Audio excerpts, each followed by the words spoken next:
m'appelle Jade, j'ai 17 ans et je suis partie du comité de jeunes depuis 2020, enfin fin 2020.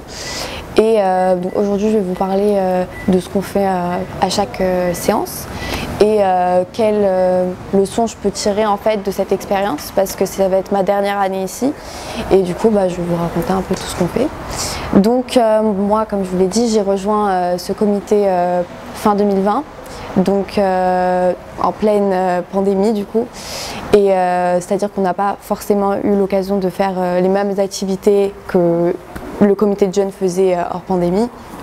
Du coup, on s'est beaucoup concentré sur tout ce qui est dans le cyberharcèlement, et c'est pour ça qu'on a lancé cette campagne en fait. Et du coup, à travers ça, on a pu tourner la campagne déjà, qui a été, je pense, une très bonne expérience, parce que c'était un peu la première fois que je voyais comment se déroule un tournage, donc avoir des caméras en face, commencer à savoir trouver les mots justes pour parler. Pour moi, en fait, cette expérience, elle a été très enrichissante, et aussi j'ai pu, je pense, prendre énormément de maturité sur toute cette situation, parce que je pense que, en fait, dans nos lycées, on est souvent, même depuis le collège ou depuis notre enfance, on est vraiment confronté à ça, et on a sûrement tous été témoins d'actes de ce genre, ou plein de choses comme ça, et en fait, on n'a pas su forcément comment réagir, parce que tout simplement en fait on n'a pas été formaté à agir dans ce genre de situation, et on s'en rend pas forcément compte aussi. Et je pense le fait de juste prendre en compte ça, de se renseigner sur ça un minimum, ça peut vraiment tout changer. Et des simples mots, une simple aide, parce que je dis ça, une simple aide, parce que on se rend pas compte à quel point ça peut être bénéfique, et ça peut vraiment sauver des vies en fait. Donc moi je dirais vraiment que ça m'a fait prendre beaucoup de maturité, et aussi j'ai partagé des moments avec ce comité, et je trouve qu'on est vraiment tous très soudés, et le fait aussi que on mélange les langues, donc que ce soit en arabe, que ce soit en français, ça peut atteindre beaucoup plus de personnes. Et cette campagne de cyberharcèlement en collaboration avec Instagram, elle va beaucoup servir à la jeunesse, parce que on est tous maintenant connectés, on a tous des téléphones, on est tous sur les réseaux sociaux, et le fait de vraiment accentuer sur ce point, je pense que ça peut vraiment être très bénéfique pour la suite. Et je pense qu'il faut vraiment continuer à promouvoir cette campagne, parce que je pense qu'elle est très importante pour les années futures et notre future génération. Bonjour, je m'appelle Sarah Bargach, et ça fait maintenant 1 an que je suis dans le comité de jeunes de Sourire de Reda. Donc Sourire de Reda et Instagram sont en partenariat pour cette campagne de sensibilisation contre le cyberharcèlement. Donc c'est la campagne Click and Protect. Le comité de jeunes a porté un rôle essentiel dans cette campagne, parce qu'elle repose essentiellement sur des capsules vidéo. Vous pouvez d'ailleurs retrouver sur nos réseaux sociaux Instagram et Facebook. Ces capsules vidéo expliquent les outils pour lutter contre le cyberharcèlement sur les réseaux sociaux. Donc l'année dernière, on a rencontré l'équipe d'Instagram en visioconférence à cause de la pandémie, et ils nous ont expliqué tous les outils. Et d'ailleurs, ils nous en ont fait découvrir certains qu'on ne connaissait pas. Après, quand on a été bien renseignés, etc., on a pu commencer à réfléchir sur le format des capsules et leur contenu. On a travaillé avec une agence de communication qui nous a éclairé sur le format des capsules, parce qu'il fallait que ce soit assez court, mais quand même que ça explique pas mal de choses. Une fois qu'on a décidé le format et que le contenu était créé, une équipe de production est venue donc ici dans les locaux de Sourire de Reda pour filmer ces fameuses capsules.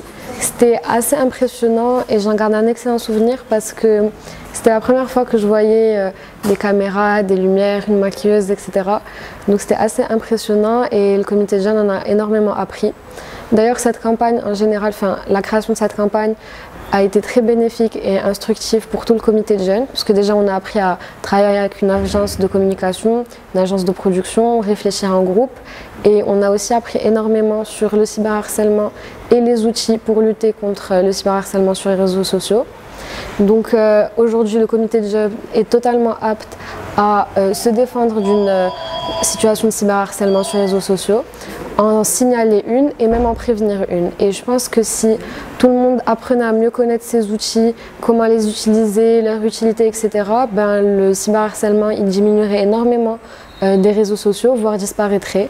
Et ben, c'est totalement l'objectif de cette campagne Click and Protect. Je m'appelle Meyha Mamsi, j'ai intégré le comité de jeunes de Sourire de Reda cette année. Et je vous présente les outils et ressources pour lutter contre le cyberharcèlement. Instagram a créé différents outils pour lutter contre le cyberharcèlement. On peut par exemple muter un compte pour ne plus qu'il n'apparaisse dans ton fil d'actualité. On peut aussi le bloquer et ça signifie que la personne ne pourra plus interagir avec ton compte, ni voir, ni commenter tes publications et n'en saura jamais rien.